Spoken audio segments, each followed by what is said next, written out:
Assalamualaikum warahmatullahi wabarakatuh. Segala puji bagi Allah, Tuhan seru sekalian alam. Kali ini akan dibacakan kisah Syaikh Subakir sang panumbal tanah Jawa. Tidak banyak orang mengetahui dan mengenal nama Syaikh Subakir. Padahal Syaikh Subakir adalah salah seorang ulama besar, Wali Songo, periode pertama yang dikirim Khalifah dari Kesultanan Turki Utsmaniyah, Sultan Muhammad pertama, untuk menyebarkan agama Islam di wilayah Nusantara. Syaikh Subakir konon adalah seorang ulama besar yang telah menumbal tanah Jawa dari pengaruh negatif makhluk halus saat awal penyebaran ajaran Islam di Nusantara. Kisahnya dimulai saat Sultan Muhammad pertama bermimpi mendapat wangsit, ilham irhas, petunjuk, untuk menyebarkan dakwah Islam ke tanah Jawa. Adapun mubalighnya diharuskan berjumlah 9 orang. Jika ada yang pulang atau wafat, maka akan digantikan oleh ulama lain asal tetap berjumlah 9. Sehingga dikumpulkanlah beberapa ulama terkemuka dari seluruh penjuru dunia Islam waktu itu. Para ulama yang dikumpulkan tersebut mempunyai keahlian masing-masing. Ada yang ahli tata negara, berdakwah, pengobatan, tumbal atau ruqyah, dan lain-lain. Lalu dikirimlah beberapa ulama ke Nusantara atau tanah Jawa. Namun sudah beberapa kali utusan dari Kesultanan Turki Utsmaniyah yang datang ke tanah Jawa untuk menyebarkan agama Islam, tapi pada umumnya mengalami kegagalan. Penyebabnya masyarakat Jawa saat itu sangat memegang teguh kepercayaannya, sehingga para ulama yang dikirim mendapatkan halangan karena meskipun berkembang tetapi ajaran agama Islam hanya dalam lingkungan skala yang kecil, tidak bisa berkembang secara luas seperti yang diharapkan. Selain itu konon, Pulau Jawa saat itu masih merupakan hutan belantara angker yang dipenuhi makhluk halus dan jin-jin jahat. Lalu diutuslah Syaikh Subakir, ulama asal Persia yang ahli dalam meruqyah, ekologi, meteorologi dan geofisika ke tanah Jawa. Beliau diutus secara khusus menangani masalah-masalah gaib dan spiritual yang dinilai telah menjadi penghalang diterimanya Islam oleh masyarakat Jawa ketika itu. Berdasarkan versi Babat Tanah Jawa, setelah sampai ke Nusantara, Syaikh Subakir yang menguasai ilmu gaib dan dapat menerawang makhluk halus mengetahui penyebab utama kegagalan para ulama pendahulu dalam menyebarkan ajaran Islam, karena dihalangi para jin dan dedemit penunggu tanah Jawa. Para jin, dedemit dan lelembut tersebut bisa merubah wujud menjadi ombak besar yang mampu menenggelamkan kapal berikut penumpangnya, dan menjadi angin puting beliung yang mampu memporak-porandakan apa saja yang berada di depannya.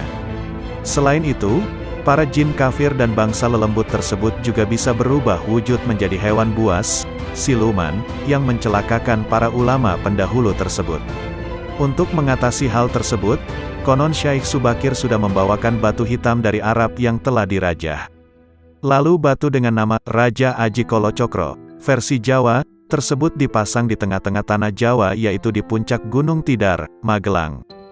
Karena Gunung Tidar dipercayai sebagai titik sentral atau pakunya tanah Jawa. Kemudian efek dari kekuatan, wasilah, dari batu gaib suci yang dimunculkan oleh batu hitam tersebut, menimbulkan gejolak para dedengkot makhluk-makhluk penunggu tanah Jawa. Alam yang tadinya cerah dan sejuk, matahari bersinar terang, damai dengan kicauan burung, tiba-tiba berubah drastis selama 3 hari 3 malam.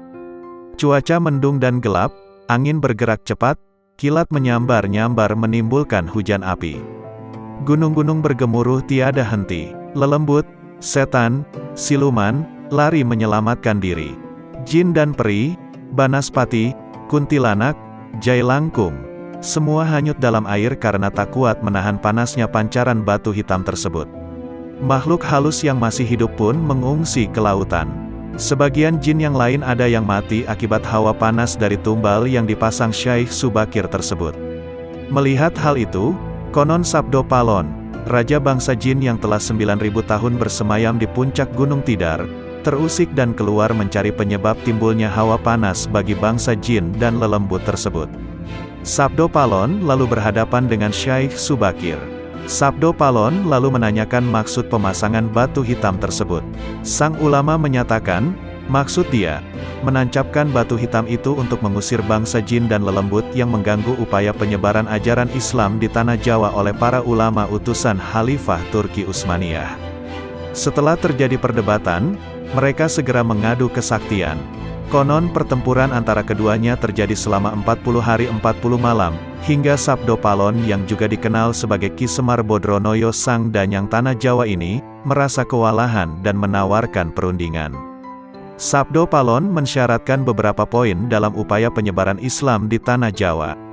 Isi kesepakatan antara lain, Sabdo Palon memberi kesempatan kepada Syekh Subakir beserta para ulama untuk menyebarkan Islam di Tanah Jawa, akan tetapi tidak boleh dengan cara memaksa. Kemudian Sabdo Palon juga memberi kesempatan kepada orang Islam untuk berkuasa di Tanah Jawa.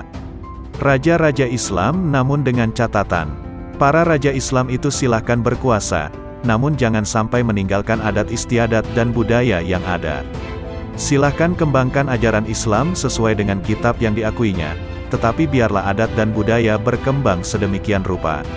Syarat-syarat itu pun akhirnya disetujui Syekh Subakir. Selain di puncak Gunung Tidar, Syekh Subakir juga membersihkan beberapa tempat angker di Tanah Jawa yang dikuasai para raja jin dan makhluk halus lainnya. Dalam versi lain diceritakan, untuk membersihkan wilayah Gunung Tidar dari bangsa jin, Syekh Subakir membawa senjata pusaka berupa tombak Kiai Panjang. Lalu tombak pusaka tersebut ditancapkan tepat di puncak Tidar sebagai syarat, syariat penolak bala. Dan benar, tombak sakti itu menciptakan hawa panas yang bukan main bagi para lelembut dan bangsa jin yang berdiam di Gunung Tidar. Mereka pun lari tunggang langgang meninggalkan Gunung Tidar. Sebagian pengikut Sabdo Palon dari bangsa jin melarikan diri ke timur, dan konon hingga sekarang menempati daerah Gunung Merapi yang masih dipercaya sebagian masyarakat sebagai wilayah yang angker. Bahkan sebagian lagi anak buah Sabdo Palon ada yang melarikan diri ke Alas Roban, dan ke Gunung Serandil. Tombak itu sekarang masih dijaga oleh masyarakat dan ditempatkan di puncak Gunung Tidar dengan nama petilasan, makam tombak Kiai Panjang. Dengan adanya tombak sakti itu, maka amanlah Gunung Tidar dari kekuasaan para jin dan makhluk halus. Dan karena keberhasilannya menumbal Tanah Jawa lalu penyebaran Islam oleh Wali Songo periode pertama menjadi lancar. Nama Syekh Subakir lalu menjadi sangat terkenal dan dikagumi di kalangan para pendekar dan Srikandi, penganut ilmu gaib dan kanuragan, bangsawan serta masyarakat di Tanah Jawa ketika itu. Sehingga mereka terkesan melampaui batas mendewakan sang ulama asal Persia tersebut. Akhirnya, untuk melepaskan kefanatikan masyarakat terhadap Syekh Subakir, dan untuk menjaga akidah umat Islam, maka pada tahun 1462 Masehi, Syekh Subakir pulang ke Persia, Iran. Ini dimaksudkan agar kefanatikan tersebut runtuh, dan masyarakat kembali kepada tauhid yang benar. Selain itu, tugas utama Syekh Subakir untuk membersihkan Tanah Jawa dari pengaruh negatif makhluk halus telah selesai. Selanjutnya setelah Syekh Subakir wafat, menurut satu riwayat, posisinya digantikan oleh Wali Songo lainnya yaitu Sunan Kalijaga. Adapun versi Astana Cirebon sebagai berikut. Syekh Subakir adalah sang babat alas Jowo, Islam di Tanah Jawa sebelum Wali Songo. Sudah banyak utusan dari negeri Arab dalam hal menyebarkan agama Islam di Tanah Jawa namun terbentur akan kekuatan gaib yang masih menguasai Tanah Jawa, Nusantara. Maka, ditunjuklah Syekh Subakir untuk menumbali Tanah Jawa sebelum para wali-wali memulai dakwahnya. Penyebab utama dari gagalnya syiar agama Islam sebelum Syekh Subakir disebabkan oleh masyarakat yang masih kokoh memegang kepercayaan lama, klinik.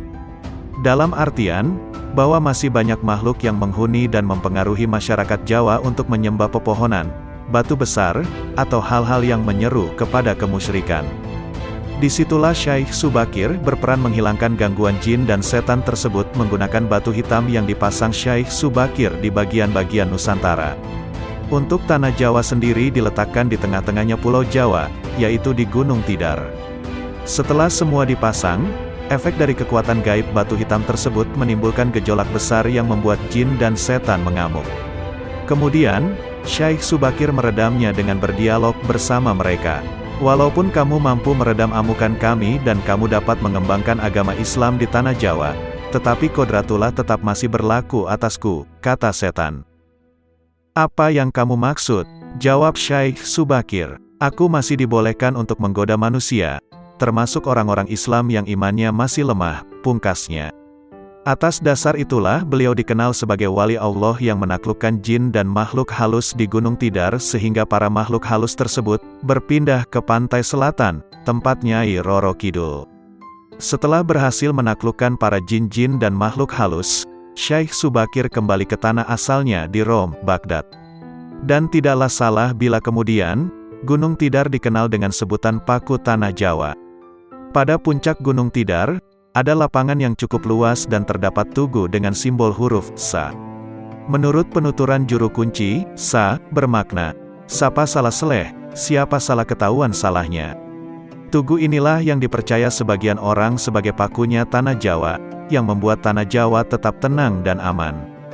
Bagi sebagian orang yang memang ngelakoni lelaku spiritual, Gunung Tidar merupakan salah satu objek yang menjadi tempat tujuan untuk mendekatkan diri kepada Gusti Allah. Zaman dahulu, Gunung Tidar terkenal keangkerannya dan menjadi rumah bagi para jin dan makhluk halus. Jalmo moro jalmo mati, setiap orang yang datang ke Gunung Tidar bisa dipastikan, kalau tidak mati ya modar. Hal ini yang menjadi asal-usul nama Tidar, mati atau modar. Berdasarkan penuturan juru kunci Gunung Tidar, terdapat dua buah makam yaitu makam Kiai Panjang dan makam Sang Hyang Ismoyo, Kiai Semar. Sedangkan tempat yang selama ini dikenal sebagai makam Syekh Subakir sebenarnya itu hanyalah petilasan beliau.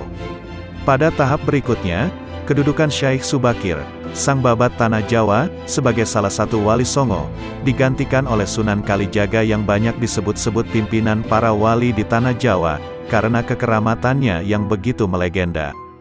Di antara para wali yang bersama-sama Syekh Subakir dalam menyebarkan agama Islam di Tanah Jawa generasi pertama adalah 1.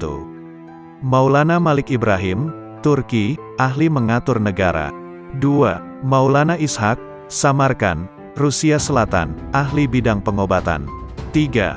Maulana Ahmad Jumadil Kubro, Mesir, dakwah tauhid Islam. 4. Maulana Muhammad Al-Maghrobi, Maroko. 5. Maulana Malik Israel, Turki, ahli tata negara. 6. Maulana Muhammad Ali Akbar, Persia, Iran, ahli pengobatan. 7. Maulana Hasanuddin, Palestina. 8. Maulana Aliyuddin, Palestina. 9. Syekh Subakir, Iran, ahli menumbali daerah yang angker yang dihuni jin jahat. Kisah perjanjian antara Sabdo Palon dengan Syekh Subakir. Konon ada semacam perjanjian antara Sabdo Palon sebagai pamomong, danyang gaib, Tanah Jawa dengan Syekh Subakir sebagai penyebar agama Islam generasi awal di Tanah Jawa ini. Tersebutlah kisah perjanjian ini dalam tulisan Lontar Kuno. Lontar tersebut diperkirakan ditulis oleh Kanjeng Sunan Derajat atau setidak-tidaknya oleh murid atau pengikut beliau. Cerita tentang kisah ini pernah dipentaskan sebagai lakon wayang kulit bergenre wayang songsong, wayang kulit yang berisi cerita hikayat dan legenda Jawa, yang digelar di Desa Derajat, Paciran, Lamongan, sebuah desa tempat situs Sunan Derajat. Syekh Subakir berkata, "Kisanak, siapakah Kisanak ini? Tolong jelaskan."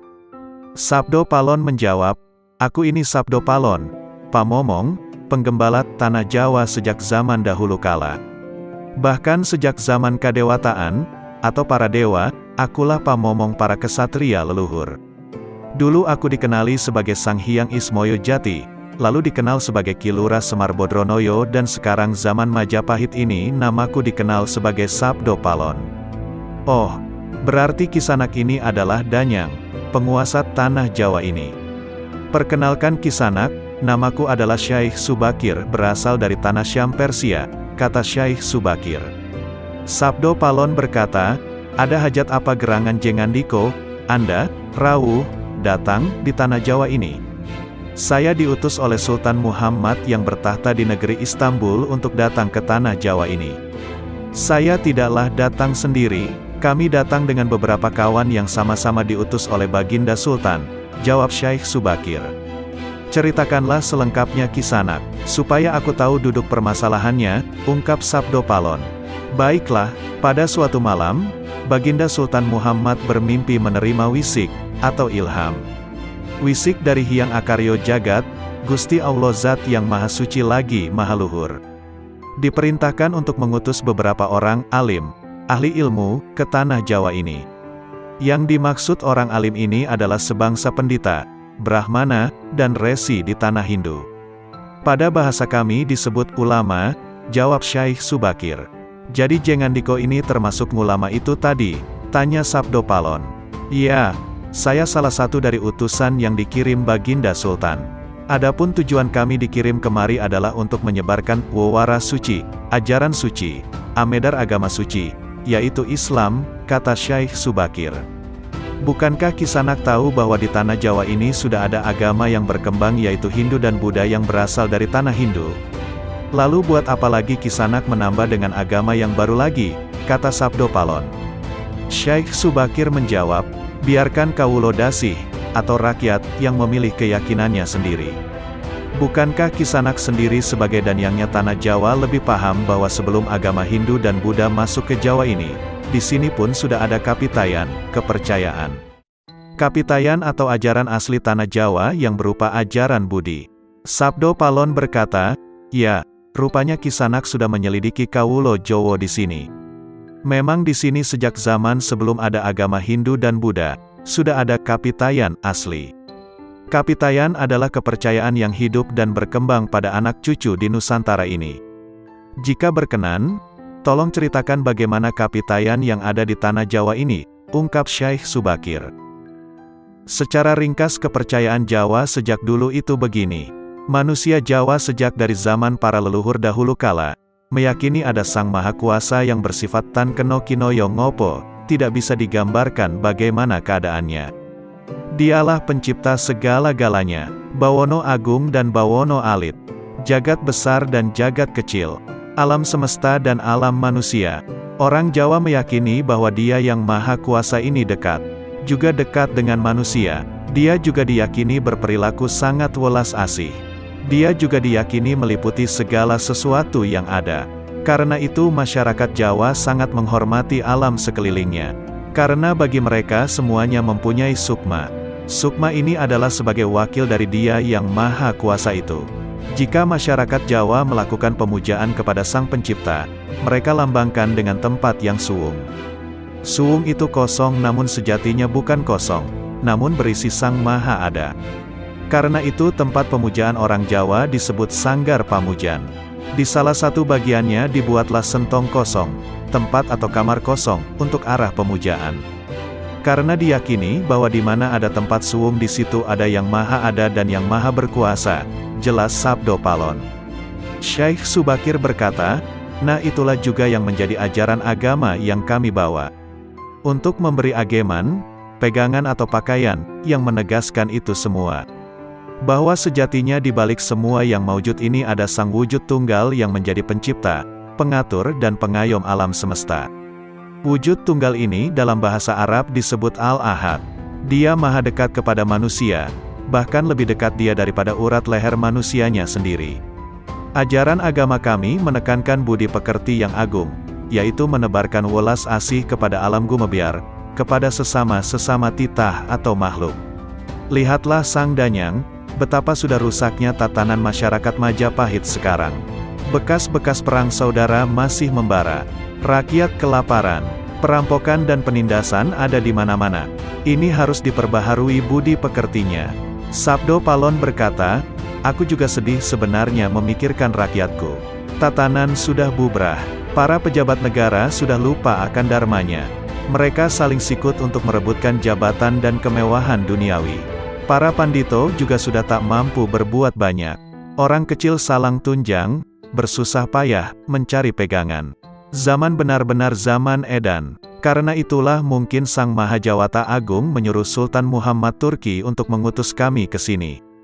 Jadi, wahai Sang Danyang Tanah Jawa, izinkanlah kami menebarkan wawara suci ini di wewengkon, wilayah kekuasaanmu ini, jawab Syaikh Subakir.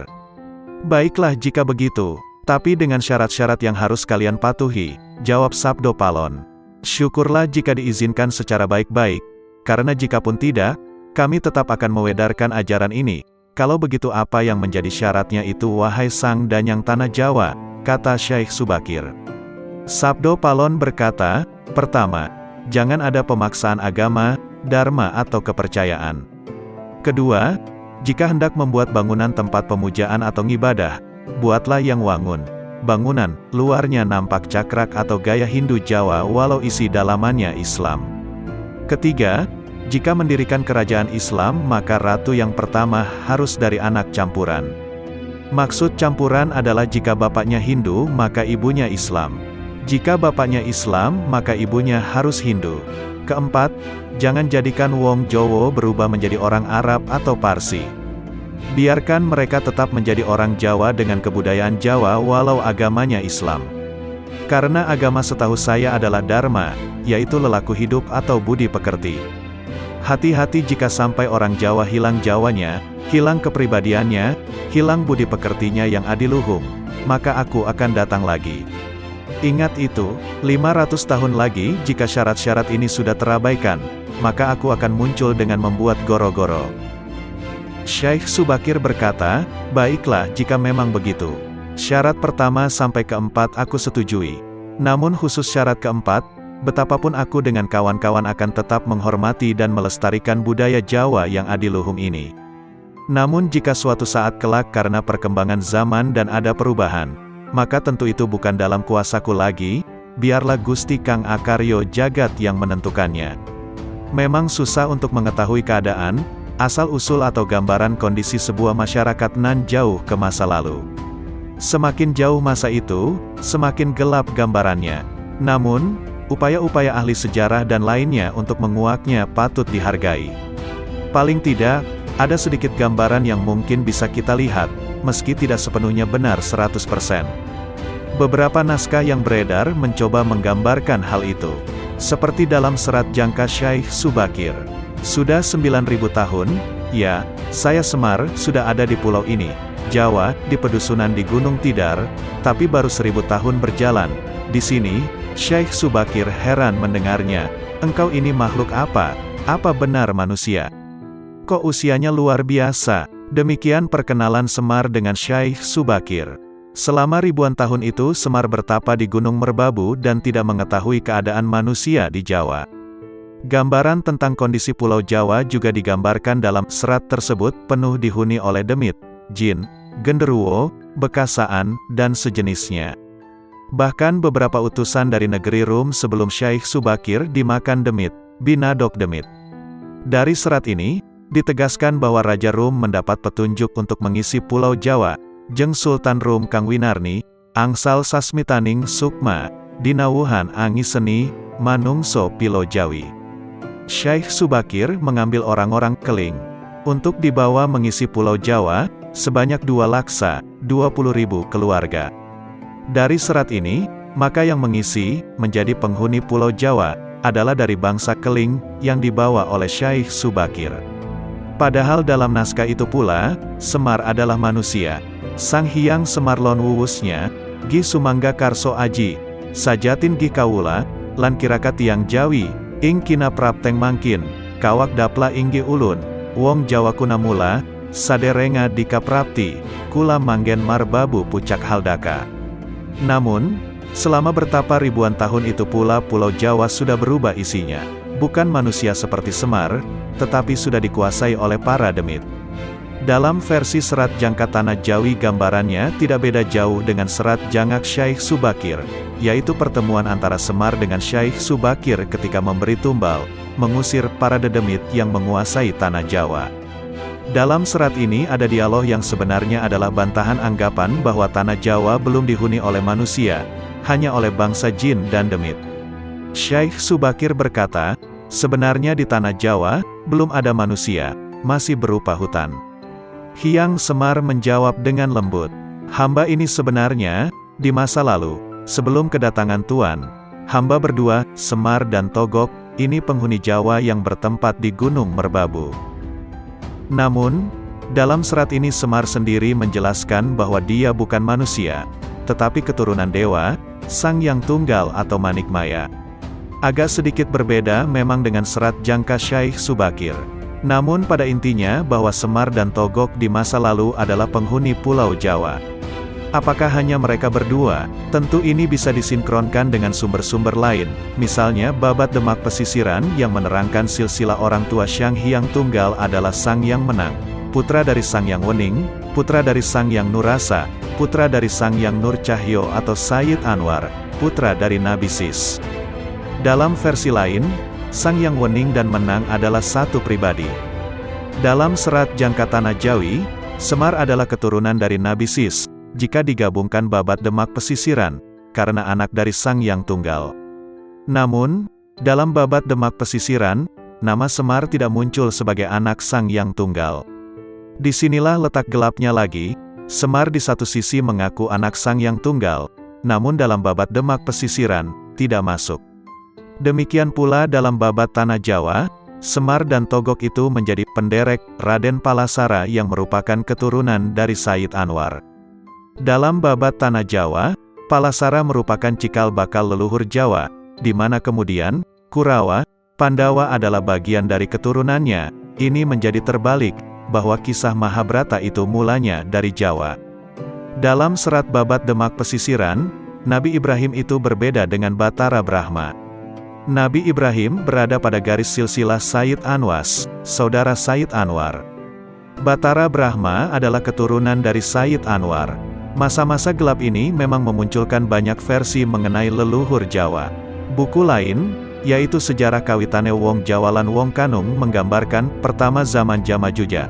Puluhan ribu buku ini ditulis pada tahun 1931, sudah ada manusia, tetapi masih bertelanjang, seperti kera, hidupnya di gua-gua. Masih dalam masa Jamajuja periode 5000 tahun, sebelumnya, manusianya sudah mengalami kemajuan, sudah memakai cawet dari dedaunan, sudah menempati di luar gua. Mereka sudah berkumpul dalam sebuah komunitas. Masyarakat ini disebut dengan masyarakat Lingga, suku Lingga. Masa kuna, sebelum Masehi, orang-orang Sampit berhijrah ke Nusa Kendeng yang kemudian disebut sebagai orang Jawa.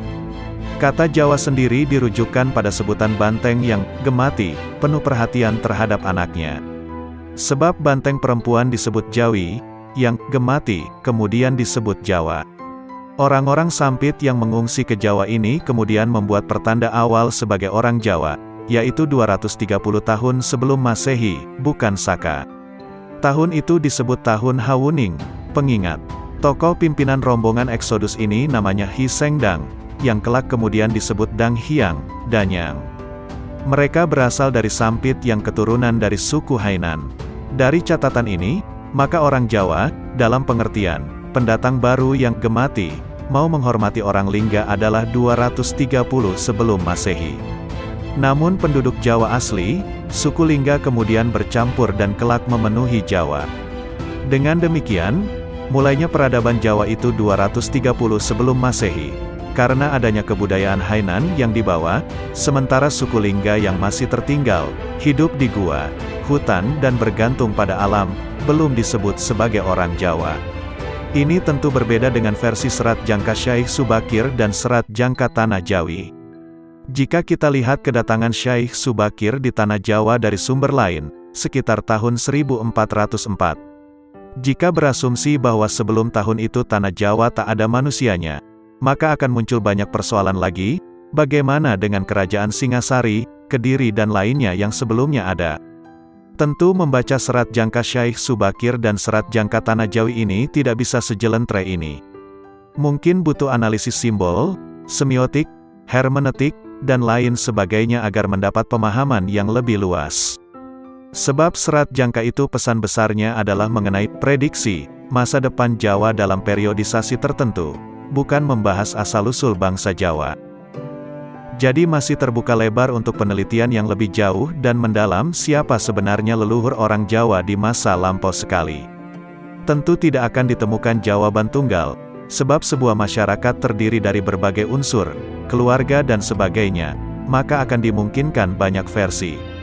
Kembali lagi, bahwa kata Jawa itu bisa diartikan, gemati, perhatian, menghargai, menyayangi. Jadi siapapun mereka bisa melakukan itu semua di Pulau Jawa ini, akan menjadi leluhur Jawa, entah dia dari belahan dunia manapun. Catatan, Keling, dalam Wikipedia adalah daerah yang sekarang bernama India, benua Keling, seperti tercantum dalam sejarah Melayu. Pada masa ini perkataan ini kebiasaannya merujuk kepada suku bangsa Dravida termasuk kaum Tamil, Telugu dan Malayalam. Di kawasan yang dulunya Kalinga, penduduknya pada hari ini bertutur dalam bahasa-bahasa Telugu dan bahasa Oriya. Ditulis oleh Muhammad Jatmiko yang disarikan dari Dandang Gulo, Sunan Kalijaga, Serat Dharma Gandul, Serat Centini, dan Suluk Wali Songo.